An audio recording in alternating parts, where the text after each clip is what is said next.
오늘 우리에게 주신 하나님의 말씀 구약성경 창세기 9장 18절부터 27절까지 말씀입니다. 창세기 9장 18절부터 27절까지의 말씀, 저와 함께 한 절씩 교독하시겠습니다. 방주에서 나온 노아의 아들들은 셈과 함과 야벳이며 함은 가나안의 아버지라. 노아의 이 세 아들로부터 사람들이 온 땅에 퍼지니라. 노아가 농사를 시작하여 포도나무를 심었더니 를 마시고 취하여 그 장막 안에서 벌거벗은지라. 가나안의 아버지 함이 그의 아버지의 하체를 보고 밖으로 나가서 그의 두 형제에게 알림해 야벳이 옷을 가져다가 자기들의 어깨에 메고 뒷걸음쳐 들어가서 그들의 아버지의 하체를 덮었으며 그들이 얼굴을 돌이키고 그들의 아버지의 하체를 보지 아니하였더라. 노아가 소리 깨어 그의 작은 아들이 자기에게 행한 일을 알고 이에 이르되 가나안은 저주를 받아 그의 형제의 종들의 종이 되기를 원하노라 하고 또 이르되 셈의 하나님 여호와를 찬송하리로다. 가나안은 셈의 종이 되고 야벳을 창대하게 하사 셈의 장막에 거하게 하시고 가나안은 그의 종이 되게 하시기를 원하노라 하였더라. 아멘. 함, 아직 남은 기회란 제목으로 하나님의 말씀 선포하겠습니다. 사람들 중에 내가 좀 사람 좀 볼 줄 안다 라고 얘기하는 사람이 있어요. 내가 좀 통찰력이 있어가지고 사람을 딱 한번 보면은 이 사람이 어떤 사람인지 내가 금방 안다. 이게 좀 자신만만해하는 사람들이 있습니다. 근데 그 사람이 평가하는 인물평, 그러니까 내가 좀 봤다고 하는 그 사람의 인물평을 들어보면 대부분 다 그 사람의 단점에 대한 것들을 이야기합니다. 걔는 뭐가 안 좋아. 걔는 뭐가 틀렸어. 걔는 이런 것들을 좀 고쳐야 돼. 이런 식으로 자신이 다른 사람의 단점을 기가 막히게 보는 것을 내가 사람을 좀 볼 줄 안다고 사실은 착각하는 사람들이 꽤 많아요. 우리는 짧은 시간에 다른 사람의 장점을 보기는 어렵습니다. 그런데 단점은 누구나 다 빨리 볼 수 있습니다. 내가 특별한 통찰력이 있어서 남의 단점을 금방 파악하는 것이 아니라 원래부터 인간은 다른 사람의 단점을 잘 봐요. 자, 이건 뇌과학자들의 이야기인데 뇌과학자들은 왜 어쩌다 사람이 다른 사람의 단점을 잘 파악하는가, 이것을 이제 자기들이 나름 연구와 또 추측을 통해서 밝혀냈는데 그것은 옛날부터 인간이 생존을 위해서 뇌가 발달했다는 겁니다. 그러니까 내가 생존의 가능성을 높이기 위해서는 지금 저 앞에 오는 인간이 나에게 도움을 줄 사람인가 혹은 나에게 해가 될 사람인가, 이것을 좀 구분하는 뇌의 어떤 기능이 그대로 계속 발달해 왔다는 거예요.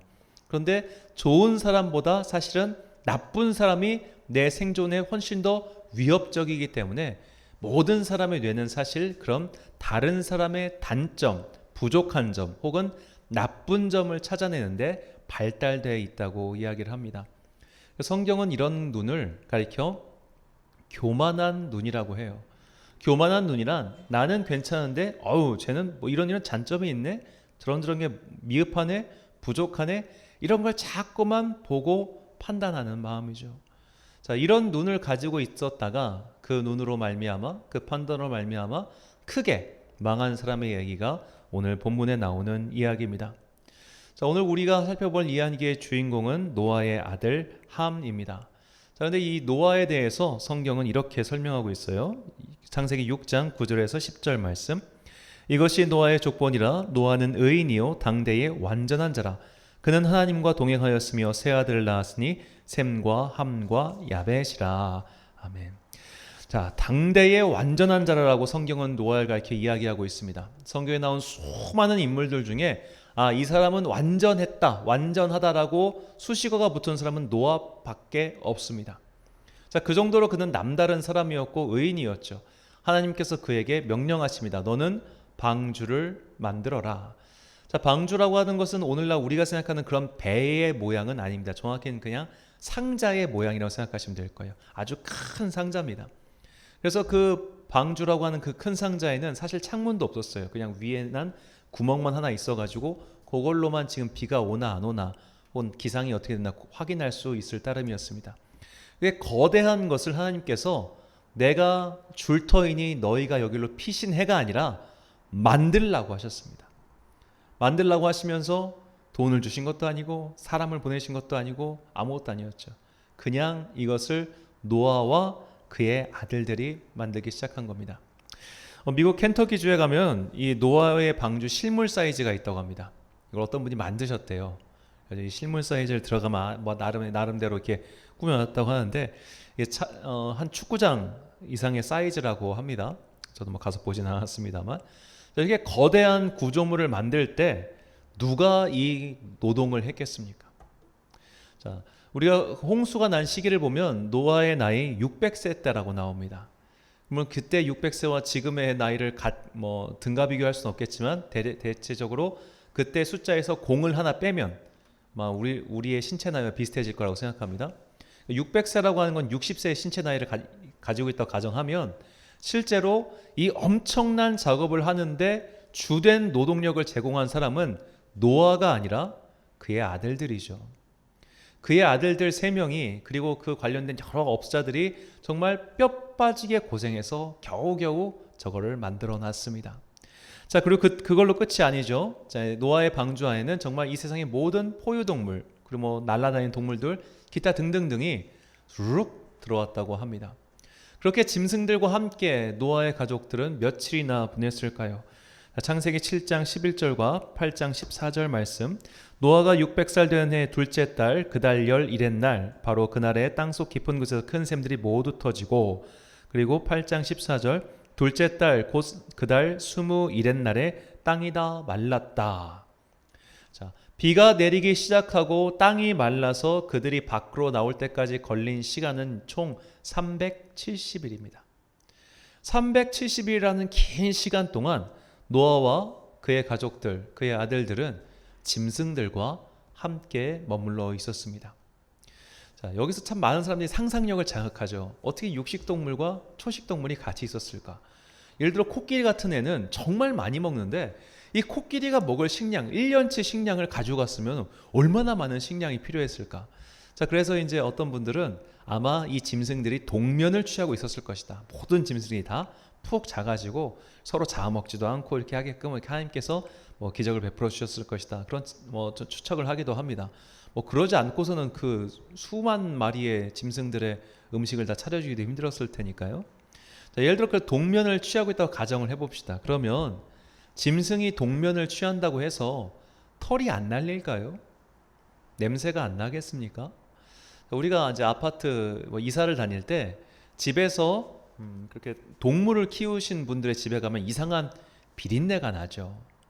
개 냄새, 고양이 냄새, 털 날린 냄새 이런 게 막 나잖아요.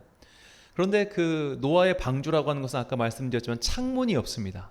환기가 안 되죠. 환기가 안 되는 공간에서 이런저런 짐승들이랑 다 같이 1년 이상을 머물러 있었던 그들의 상태는, 그들의 마음은 어땠을까요? 물론 죽지 않고 살아서 감사하지만 동시에 진짜 죽겠다, 정말 죽겠다, 그 생각을 하지 않았겠습니까? 자, 노아뿐만 아니라 그의 아들들, 그의 가족들, 그의 며느리들은 이런 고통을 함께 했어요.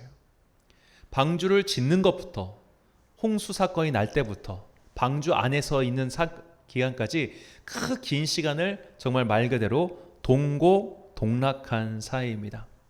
자, 그렇게 어려운 시절을 보냈으면 이제 하나님께서 노아에게 약속하신 그 언약의 사건 기타 등등 해가지고 이제는 영광만, 이제 내가 그 힘든 시절을 보냈으니까 이제는 우리가 좀 영광을 누리는 날이 오겠지, 행복한 날이 오겠지, 그런 기대가 당연히 있겠죠. 자, 그래서 그런 것들이 올 줄 알았는데 그 영광의 잔을 함께 나누지 못한 사람이 오늘 우리가 살펴볼 함입니다. 자, 함이 이 영광을 같이 누리지 못한 것은 그가 아버지의 잘못을 보고 그것을 다른 사람에게 알렸기 때문이죠. 본문 21절부터 23절까지 말씀을 세번역 성경으로 읽겠습니다. 한 번은 노아가 포도주를 마시고 취하여 자기 장막 안에서 아무것도 덮지 않고 벌거벗은 채로 누워 있었다. 가나안의 조상 함이 그만 자기 아버지의 벌거벗은 몸을 보았다. 그는 바깥으로 나가서 두 형들에게 알렸다. 셈과 야벳은 겉옷을 가지고 가서 둘이서 그것을 어깨에 걸치고 뒷걸음쳐 들어가서 아버지의 벌거벗은 몸을 덮어드렸다.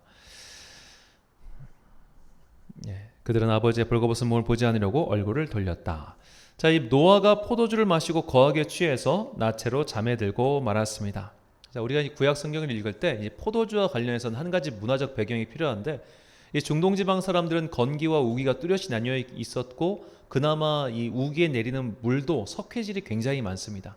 그러니까 물도 부족한데 물의 품질도 좋지 않았어요. 그래가지고 식용수로 마셨던 게 포도주입니다. 마실 게 없다 보니까 그게 갈증나서 마셨던 게 그건데 대신 얼마나 그게 진하고 독했겠습니까? 거의 원액에 가까운. 그러니까 그걸 마심으로써 어떻게 보면 굉장히 취했던 거죠. 자, 그렇게 이제 마셔서 취를 해가지고 정말 거하게 대취해서 막 널브러져 있는데 아들이 그걸 보고 바로 형들한테 가서 얘기한 거예요. 자, 만약에 이런저런 사정을 다 이해하고 내가 단점을 파악한 눈만 빠른 게 아니라 그럴 수도 있지. 나도 이 상황에서는 저렇게 될 수 있지. 그런 생각을 아마 함이라고 하는 한 개인이 했더라면 그나마 형들에게 가서 그런 얘기를 다 미주알고주알 할 필요가 없었겠죠. 그는 단점을 파악한 눈이 아마 남들보다 뛰어나다고 생각했을 것이고 그렇게 아버지의 단점을 이야기했고 실수를 이야기함으로써 결국 저주를 받고 맙니다. 본문 25절 말씀입니다. 이에 이르되 가나안은 저주를 받아 그의 형제의 종들의 종이 되기를 원하노라 하고. 자, 이 함의 입장에서 이것은 굉장히 억울한 저주죠. 왜냐하면 그 힘든 시간을 다 보냈잖아요.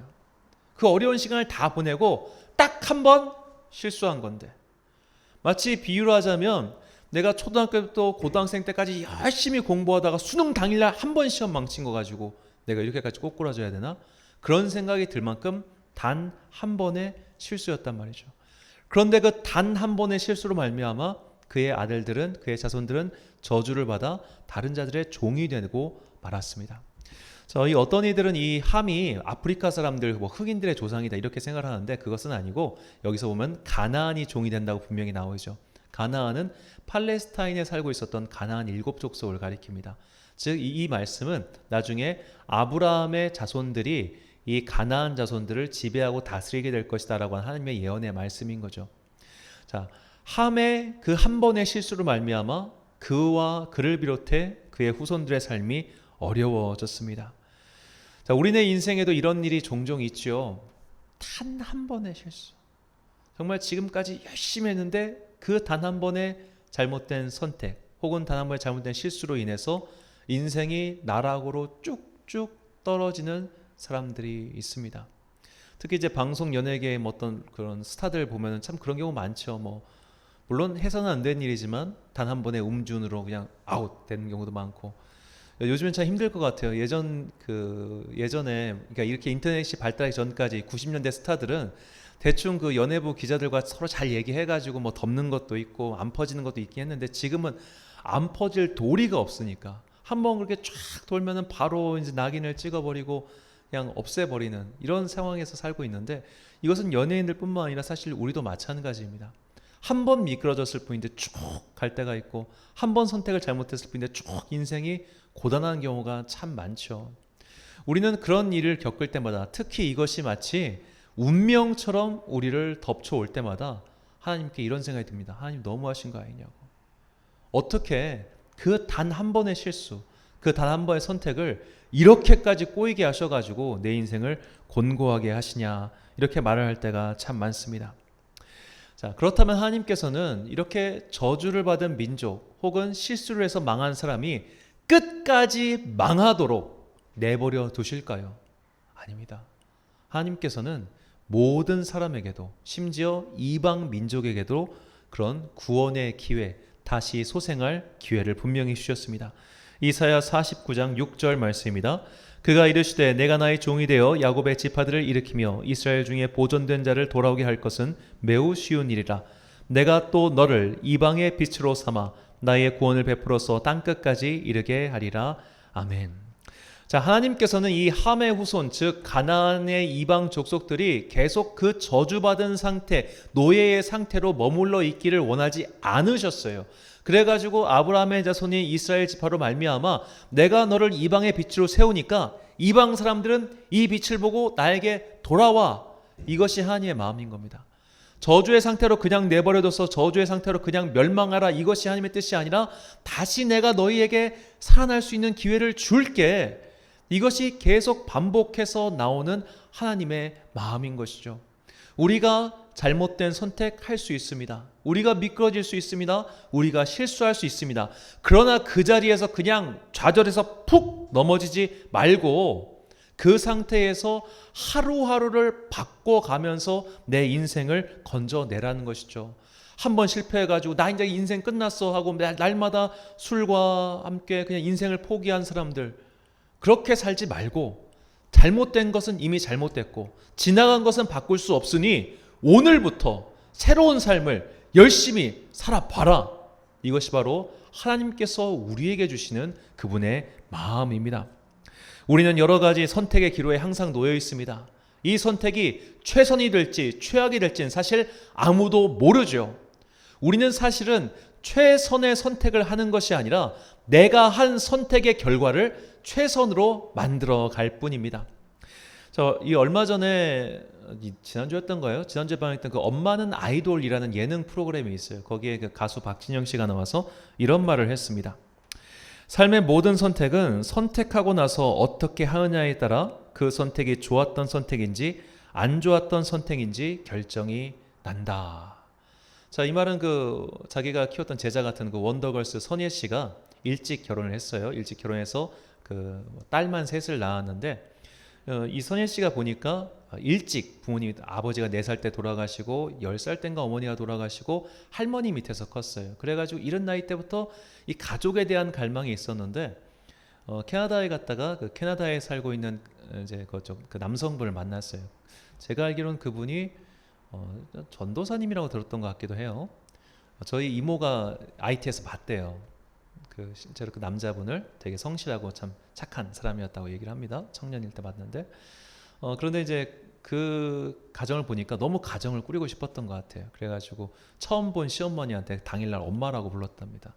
그러니까 4살 때부터 엄마란 말을 못하고 살았으니 얼마나 엄마란 말이 해보고 싶었겠어요. 그렇게 가정을 꾸리고 싶어가지고 했지만 이걸로 엄청나게 욕을 먹었죠. 그러니까 이 박진영이가 얘기를 하는 거예요. 얘가 자기가 한 선택을 최선으로 만들고 싶어서 얼마나 악착같이 살았겠느냐 하면서 저 얘기를 했는데 그 말이 참 오랫동안 울림으로 남았습니다. 자, 우리가 어떤 삶의 결단을 할 때 이 결단이 좋은 일이 될지 나쁜 일이 될지 사실 아무도 몰라요. 우리는 그 순간 다 그것이 좋을 거라고 생각하고 결단을 합니다. 하지만 그 결단으로 인해서 오히려 나중 일이 나빠지는 사람도 있죠. 광주 화정동의 아이파크가 무너질 거라고 누가 예상했겠습니까? 거기에 분양 신청한 사람들 중에서 이 아파트가 나중에 무너질 거래 이렇게 생각하는 사람 한 명도 없을 거예요. 단지 내가 아이파크에 살고 있다는 그 이유만으로 전세값이 뚝뚝 떨어지는 것을 보면서 그 집주인들은 도대체 어떤 생각을 하겠습니까? 분명히 내 생각에는 여기가 땅값이 오를 것 같아 라고 샀지만 뚝뚝 떨어질 때 그 마음, 분명히 내가 이 대학교에 진학하면은 앞으로 좋은 일이 생길 것 같아 라고 했지만 그로 인해서 망하는 사람도 분명히 있더라는 거죠. 제가 아는 지인이 S대 법대에 들어갔어요. 근데 그 지인은 원래 꿈이 경찰대학교 가는 거였어요. 근데 성격도 게 맞았고 좋았는데 이 친구가 2개 다 합격해버린 거예요. 서울대 법대랑 경찰대. 그러니까 서울대 법대를 갔어요. 이 친구는 거기 안 가는 게 좋았어요. 왜냐하면 서울대 법대 들어가서 1학년 때부터 과외를 하기 시작했는데 돈맛 들린 거예요. 법대 1학년생이니까 그 서울에서 과외하면서 수백만 원을 벌었어요. 대학교 1학년이. 그 수백만 원을 대학생 때부터 펑펑 쓰기 시작하니까 사법고시를 결국 못 붙었어요. 결국 지금 이제 은행 직원으로 일하고 있는데 제가 그분을 볼 때마다 차라리 그때 저 친구가 자기의 적성에 맞는 차라리 경찰대를 갔으면은 지금쯤 훨씬 더 물론 뭐 거기서 또 검사가 될 수도 있었겠지만 여하튼 더 나은 삶을 살았겠구나. 그렇게 긴 세월. 그런데 또 제가 아는 어떤 분은 의대를 나오셨고 또 이제 또 의대를 나오시고 또 결혼도 같은 의사끼리 하셨어요. 그러니까 주변 사람들이 와 의사 부부니까 참 좋겠다 했지만 그 의사 부부가 결혼함으로써 그 집안은 정말 풍비박산이 나는 걸 옆에서 본 일이 있었습니다. 지금 내가 한 선택이 최선이라고 선택했지만 결국 그 결과가 최악으로 치닫는 길은 정말 많죠. 반대로 지금 내가 한 선택이 이건 정말 아닌 것 같은데 라고 했지만 그 나중에 보니까 이게 최선이었구나 하는 경우가 있어요. 이것은 그냥 우연처럼 주어지는 것이 아니라 내가 한 선택을 최선으로 만들어가기 위해서 얼마나 노력하고 얼마나 바꾸어 가느냐. 이것이 사실 하나님께서 우리에게 원하시는 삶의 모습이라는 거죠. 어떤 사람은 금수저를 물고 태어나고 어떤 사람은 흙수저를 물고 태어납니다. 그렇다면 흙수저를 물고 태어난 사람은 에이 이런 거 다 버려버려. 나 인생 망했어. 2회차로 다시 태어나야 돼. 이렇게 살겠는 게 하나님의 뜻일까요? 지금 너의 자리에서 네가 물고 있는 그것을 가지고 열심히 살아봐. 그러면 네가 갖고 있는 흙이 나중에 다이아몬드가 될지 너는 아무도 모르는 거잖아. 그래서 하나님께서는 오늘 우리의 삶을, 오늘 너의 현실을 바꾸기 위해 능동적으로 기도하며 살라고 우리에게 말씀하고 계십니다. 이처럼 내 주변의 삶과 상황은 아주 안 좋았지만 능동적인 삶과 기도로서 자신의 운명과 같은 상황을 변화시킨 사람의 이야기가 구약에 나오지요. 그의 이름은 야베스입니다. 역대상 4장 9절과 10절 말씀 제가 읽어드리겠습니다. 야베스는 그의 형제보다 귀중한 자라. 그의 어머니가 이름하여 이르되 야베스라 하였으니 이는 내가 수고로이 낳았다 함이었더라. 야베스가 이스라엘 하나님께 아뢰어 이르되 주께서 내게 복을 주시려거든 나의 지역을 넓히시고 주의 손으로 나를 도우사 나로 환난을 벗어나 내게 근심이 없게 하옵소서 하였더니 하나님이 그가 구하는 것을 허락하셨더라. 아멘. 자, 이 야베스라는 사람에 대해서는 딱 성경이 2줄밖에 나오지 않는데 이 2줄 속에서 우리가 참 많은 것을 배울 수 있습니다. 자, 여기서 9절에 수고로이라고 번역한 히브리어는 오체부인데 이 단어는 슬프다, 약하다라는 뜻이에요. 자, 여기서 야베스라고 하는 자기의 이름이 나온 겁니다. 오체부에서 야체부, 그러니까 야베스 해가지고 그가 결국 엄마가 수고로이 낳았다, 엄마가 약하게 낳았다. 그러니까 태생부터 뭔가 약한 게 바로 야베스였어요. 자, 그런데 그가 이렇게 처음에 보면은 그가 귀중한 자라라고 나오죠. 이 카바드라는 말인데 이 말은 존귀하다라는 뜻도 있지만 무겁다, 성가시다라는 뜻도 있어요. 그래서 이 야베스는 그의 형제보다 귀중한 자다라는 이 표현을 두 가지로 나누어 해석합니다. 첫 번째는 야베스는 형제보다 귀중한 자야라고 자였어. 그러니까 그가 성년이 돼서 운명을 딱 해보니까 귀중한 자가 된 거예요. 된 상태에서 이 사람에 대한 어떻게 보면 대절로 갖다 수식어를 붙은 게 그 뒤에 붙었다 이 말이고, 두 번째 해석은 이 사람은 성가셨어. 태어날 때부터 참 성가신 애야. 예를 들어 뭐 자녀가 막 5명 6명 있는데 한 명 더 태어나면 막 성가신 그런 애였어. 약했어. 수고로웠어. 그런 식의 두 가지 다 해석이 가능한데 결론은 야베스는 여하튼 부모 입장에서는 참 피곤한 아이였다는 겁니다. 아유, 이게 하나 더 태어나고 옛날에 막 5명, 6명씩 쭉쭉쭉 나올 때 하나 더 태어나가지고 이거 어떻게 하는 그런 아이 말이죠. 자, 그렇게 태어난 아이였습니다. 그래서 참 수고로웠고 괴로웠어요. 자, 그런데 야베스는 이 자신의 이름에 담겨 있는 이 수고로움, 혹은 약함, 이런 운명을 벗어나고 싶어서 하나님께 기도하죠. 나로 환난을 벗어나 내게 근심이 없게 하옵소서라고 말이죠. 근데 이 10절에서 근심이라는 단어도 뭐냐면 바로 오체부예요. 야베스와 똑같은 단어예요. 그러니까 내가 내 이름에 씌어져 있는 이 운명과도 같은 굴레를 주님 벗겨주십시오. 나는 이렇게 약한 사람으로 살기 싫습니다. 난 이렇게 수고로운 존재로 사라지기 싫습니다. 하나님 나를 도와주세요라고 이야기하면서 그가 자기의 운명을 개척해서 하나님께서 그의 기도를 들어주셨다. 이것이 이 한 절에 담겨있는 그 놀라운 이야기입니다. 하나님께서는 우리가 수동적인 존재로 살기를 원치 않으세요. 능동적인 존재로 살기를 원하세요. 지금 나의 상황은 안 좋을 수 있어요. 그리고 내가 한 선택으로 말미암아 더 안 좋은 일이 벌어질 수도 있어요. 그러나 그것 때문에 난 망했네 하고 퍼질러져 있는 게 아니라 지금 이 상황에서 이 상황을 어떻게 바꾸어가는 선택을 할 것인가, 이것을 하나님께서 우리에게 요구하시는 겁니다. 이처럼 우리가 능동적으로 내 인생을 개척해 나아갈 때 하나님께서는 우리에게 더욱더 힘을 주시고 마침내 내 인생을 완전히 변화시켜서 하나님의 나라의 도구가 되게 하시죠. 우리는 과거를 후회하며 한탄만 해서는 안 됩니다. 내가 그때 그랬다면 이라고 한숨만 내쉬면서 내 시간과 인생을 허비해서는 안 됩니다.